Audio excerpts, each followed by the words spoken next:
Hi friends, ಎಲ್ಲರಿಗೂ ನಮಸ್ಕಾರ. Friends, ಈ ಬೇಸಿಗೆನಲ್ಲೇ ಸಂಡಿಗೆ ಹಪ್ಪಳ ಎಲ್ಲ ಮಾಡ್ತೀವಿ. ಅದ್ರ ಜೊತೆಗೆ ಈ ರೀತಿ ಚಿಪ್ಸ್ ಮಾಡಿ ನಾವು ಒಣಗಿಸಿ ಇಟ್ಕೊಂಡು ಅದನ್ನು ಬೇಕು ಅಂದಾಗ ಎಣ್ಣೆನಲ್ಲಿ ಕರೆದು ತಿಂತಾಯಿದ್ರೆ ತುಂಬಾ ರುಚಿಯಾಗಿರುತ್ತೆ. ಅದರಲ್ಲೂ ಮಕ್ಕಳಿರೋ ಮನೆಯಲ್ಲಂತೂ ತುಂಬ ಖುಷಿಪಟ್ಟು ತಿಂತಾರೆ. ವರ್ಷ ಪೂರ್ತಿ ಇಟ್ಟು ನಾವು ತಿನ್ಬೋದು, ಏನು ಹಾಳಾಗಲ್ಲ. ಆಮೇಲೆ ಕೆಂಪು ಕೂಡ ಆಗಲ್ಲ.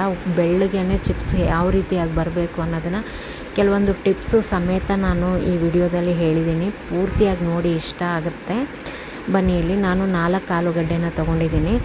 ಇದು ಆಲೂಗಡ್ಡೆ ನಮ್ಮ ಮನೆಯಲ್ಲೇ ಬೆಳೆದಿರುವಂಥದ್ದು, ಹೊಸ ಆಲೂಗಡ್ಡೆ ಇದು. ನೀವು ಮಾರ್ಕೆಟಿಂದನೂ ಕೂಡ ಈ ಥರ ನಿಮಗೆ ಚಿಪ್ಸ್ಗೆ ಅಂತ ಬೇಡಿದ್ರೆ ನಿಮಗೆ ಈ ಥರ ಆಲೂಗಡ್ಡೆ ಕೊಡ್ತಾರೆ. ನಾನು ಆಲೂಗಡ್ಡೆ ಬೆಳೆದಿರೋದು, ಹಾರ್ವೆಸ್ಟ್ ಮಾಡಿರೋದನ್ನು ವಿಡಿಯೋ ಹಾಕಿದ್ದೀನಿ. ಯಾರು ನೋಡಿಲ್ಲ ಅಂದರೆ ನೋಡಿ. ಈ ರೀತಿಯಾಗಿ ವೈಟಾಗಿ ಇರಬೇಕು ಆಲೂಗಡ್ಡೆ. ನಾವು ಚಿಪ್ಸ್ ಮಾಡಬೇಕು ಅಂದರೆ ಫಸ್ಟು ನೀವು ಆಲೂಗಡ್ಡೆನ ಚಾಯ್ಸ್ ಮಾಡಬೇಕಾದ್ರೆ ಈ ರೀತಿ ಬಿಳಿ ಆಲೂಗಡ್ಡೆನ ಚಾಯ್ಸ್ ಮಾಡಬೇಕಾಗತ್ತೆ. ಈ ರೀತಿ ಮೇಲೆ ಎಲ್ಲ ಸಿಪ್ಪೆನ ತೆಗೆದುಬಿಟ್ಟು ಇದನ್ನು ಒಂದು ನೀರಿಗೆ ಹಾಕಿಡಬೇಕು. ನೀರಲ್ಲಿ ಮುಳುಗಬೇಕಿದು, ಅಷ್ಟು ನೀರನ್ನು ನೀವು ಇದಕ್ಕೆ ಹಾಕಬೇಕಾಗತ್ತೆ. ಹಳದಿ ಕಲರ್ ಆಲೂಗಡ್ಡೆ ಆಗಿದ್ದರೆ ಟೇಸ್ಟ್ ಏನು ಚೇಂಜ್ ಆಗೋಲ್ಲ, ಬಟ್ ಸ್ಲೈಟಾಗಿ ಎಣ್ಣೆಯಲ್ಲಿ ನಾವು ಕರೆದಾಗ ಕೆಂಪಗಾಗುತ್ತೆ. ಅದಕ್ಕೋಸ್ಕರ ಆದಷ್ಟು ವೈಟ್ ಆಲೂಗಡ್ಡೆನ ತೊಗೊಳ್ಳಿ. ಈ ರೀತಿಯಾಗಿ ನಾನು ಎಲ್ಲನೂ ತುರಿದು ಮೇಲೆ ಸಿಪ್ಪೆ ಎಲ್ಲ ತೆಗೆದುಬಿಟ್ಟು ನೀರಲ್ಲಿ ಹಾಕಿ ಇಟ್ಕೊತೀನಿ.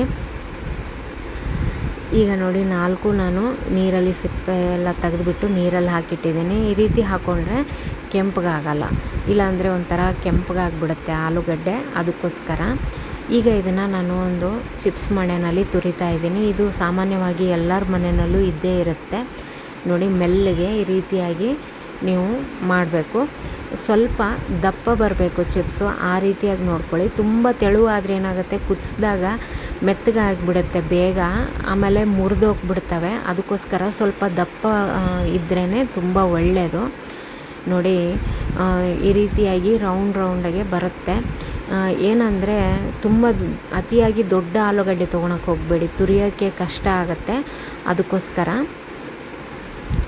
ನೋಡಿ, ಈ ರೀತಿಯಾಗಿ ಸ್ಲೈಸ್ ಬರುತ್ತೆ. ಈ ರೀತಿ ಬಂದರೆ ತುಂಬ ಒಳ್ಳೆಯದು. ನೋಡಿ, ಪೂರ್ತಿ ತೆಳುನೂ ಅಲ್ಲ, ಪೂರ್ತಿ ದಪ್ಪನೂ ಅಲ್ಲ, ಆ ರೀತಿಯಾಗಿದೆ. ಈ ರೀತಿಯಾಗಿದ್ರೇ ತುಂಬ ಚೆನ್ನಾಗಿ ಬರುತ್ತೆ ಚಿಪ್ಸು. ಈಗ ನಾನು 3 ಆಲೂಗಡ್ಡೆನೂ ಇದೇ ರೀತಿಯಾಗಿ ತುರಿತೀನಿ. ತುಂಬ ದೊಡ್ಡದಿದ್ರೆ ಏನಾಗುತ್ತೆ, ಕಟ್ಟಾಗುತ್ತೆ. ಅದಕ್ಕೋಸ್ಕರ ನೋಡಿ, ಈಗ ನಾನು 4 ಚೆನ್ನಾಗಿ ತುರ್ಕೊಂಡಿದ್ದೀನಿ. ಈ ಥರ ಸ್ಲೈಸ್ ಬಂದಾದಮೇಲೆ ನೋಡಿ, ಈ ವೈಟ್ ನೀರೇನಿದೆಯಲ್ಲ ಇದು ಇರಬಾರ್ದು. ಆ ರೀತಿಯಾಗಿ ತೊಳ್ಕೊಬೇಕು ನೀವು. ಸ್ಟಾರ್ಚ್ ಅಂತಾರೆ ಇದಕ್ಕೆ, ವೈಟ್ ಕಲರಲ್ಲಿ ಇದೆಯಲ್ಲ ಇದಕ್ಕೆ. ಒಂದು 3 ನೀರಲ್ಲಿ ನಾನು ಇದನ್ನು ತೊಳ್ಕೊಂಡ್ಬಂದಿದ್ದೀನಿ. ನೋಡಿ, ಈ ರೀತಿಯಾಗಿ ನೀರು ಕ್ಲಿಯರ್ ಆಗಿರಬೇಕು. ಇದನ್ನು ಈಗ ಒಂದು ಪಾತ್ರೆಗೆ ನಾನು ನೀರು ಕಾಯಕ್ಕಿಟ್ಟಿದ್ದೆ. ಈ ನೀರಿಗೆ ಒಂದು ಸ್ವಲ್ಪ ಉಪ್ಪನ್ನು ಸೇರಿಸ್ಕೊತಾ ಇದ್ದೀನಿ. ನೀವು ಆಲೂಗಡ್ಡೆ ಎಷ್ಟು ತೊಗೊಂಡಿದ್ದೀರಾ ಅನ್ನೋದ್ರ ಮೇಲೆ ಡಿಪೆಂಡ್ ಆಗುತ್ತೆ ಉಪ್ಪು. ನಾನಿಲ್ಲಿ ಹತ್ರ ಅರ್ಧ kg ಇದೆ, ಅದು 4 ಆಲೂಗಡ್ಡೆ ಸೇರಿ. ನಾನು ಒಂದು 2 ಸ್ಪೂನಷ್ಟು ಉಪ್ಪನ್ನು ಹಾಕ್ತಾಯಿದ್ದೀನಿ, ಸಣ್ಣ ಸ್ಪೂನಲ್ಲಿ ಹಾಕ್ತಾಯಿದ್ದೀನಿ. ನಿಮಗೆ ರುಚಿ ನೋಡಿಕೊಂಡು ನೀವು ಹಾಕ್ಕೊಳ್ಳಿ. ನೀರು ಚೆನ್ನಾಗಿ ಕುದಿ ಬರಬೇಕು, ಆವಾಗ ನೀವು ಇದನ್ನು ಹಾಕ್ಕೋಬೇಕಾಗತ್ತೆ. ನೋಡಿ, ನಾನು ಸ್ವಲ್ಪ ಪ್ರಮಾಣದಲ್ಲಿ ಮಾಡ್ತಾಯಿದ್ದೀನಿ. ಹಾಗೆ ಅದಕ್ಕೆ ನಾನು ಏನು ಮಾಡಿದೆ, ತುರಿದ್ಬಿಟ್ಟು ಆವಾಗಲೇ ಕುದಿಸ್ತಾ ಇದ್ದೀನಿ. ನೀವು ಜಾಸ್ತಿ 5 kg 10 kg ಮಾಡ್ತಾಯಿದ್ರೆ ಏನು ಮಾಡಿ, ಹಿಂದಿನ ದಿನವೇ ನೀವು ಚೆನ್ನಾಗಿ ತೊಳ್ಕೊಂಡು ಅದನ್ನು ಸಿಪ್ಪೆ ಎಲ್ಲ ತೆಗೆದು ಈ ರೀತಿ ಸ್ಲೈಸ್ ಎಲ್ಲ ಮಾಡಿಕೊಂಡು ನೀರಲ್ಲಿ ಚೆನ್ನಾಗಿ ತೊಳೆದ್ಬಿಟ್ಟು ನೀರಲ್ಲಿಟ್ಟು ಬೆಳಿಗ್ಗೆ ಎದ್ದು ಕುದಿಸಿದ್ರೂ ತೊಂದರೆ ಇಲ್ಲ. ಬೆಳಿಗ್ಗೆನೇ ನೀವು ಜಾಸ್ತಿ ಮಾಡೋಕ್ಕೆ ಹೋದರೆ ಕಷ್ಟ ಆಗುತ್ತೆ. ನೋಡಿ, ಈಗ ಒಂದು ಕುದಿ ಬಂದ ಮೇಲೆ ಈ ಆಲೂಗಡ್ಡೆನ ಹಾಕಿದ್ದೆ ನಾನು, ಸ್ಲೈಸ್ ಮಾಡಿರೋದು. ಈಗ ಚೆನ್ನಾಗಿ ಒಂದು ಕುದಿಸ್ಕೊಳ್ಳಿ. ತುಂಬ ಮೆತ್ತಗಾಗಬಾರ್ದು, ತುಂಬಾ ಗಟ್ಟಿ ಕೂಡ ಇರಬಾರ್ದು, ಆ ರೀತಿಯಾಗಿರಬೇಕು. ಸ್ವಲ್ಪ ಕಲರ್ ಚೇಂಜ್ ಆಗುತ್ತೆ. ಆಮೇಲೆ ನೀವು ಕೈಯಿಂದ ಸ್ವಲ್ಪ ಉಗುರಿಂದ ಕಟ್ ಮಾಡಿದ್ರೆ ಅದು ಸ್ವಲ್ಪ ಬಿರುಸಿರಬೇಕು. ಆ ರೀತಿಯಾಗಿ ಇದ್ದಾಗ ನೀವು ತೆಗೆದುಬಿಡಬೇಕು. ಯಾಕಂದರೆ ನೀವು ನೀರಿಂದ ತೆಗ್ದಾದ್ಮೇಲೂ ಅದು ಸ್ವಲ್ಪ ಬಿಸಿಗೆ ಕುದಿಯುತ್ತೆ. ಅದಕ್ಕೋಸ್ಕರ ಒಂದು ಕುದ್ರೆ ಸಾಕಾಗತ್ತೆ. ನೋಡಿ, ಈ ರೀತಿಯಾಗಿ ಕೈಯಿಂದ ನಾವು ಬೆರಳಿಂದ ಕಟ್ ಮಾಡಿದ್ರೆ ಕಟ್ಟಾಗಬೇಕು, ಅಷ್ಟಾದರೆ ಸಾಕು. ಪೂರ್ತಿ ಮೆತ್ತಗಾದರೆ ನಿಮಗೆ ಹಾಕೋಕ್ಕೆ ಕಷ್ಟ ಆಗುತ್ತೆ. ಈಗ ನಾನು ಇದನ್ನು ತೆಗಿತಾ ಇದ್ದೀನಿ. ಈ ರೀತಿ ಜರಡಿ ಅಥವಾ ಪುಟ್ಟಿ ಏನಾದ್ರು ಇದ್ದರೆ ಅದನ್ನು ನೀರನ್ನು ತಕ್ಕೊಂಬಿಡಿ.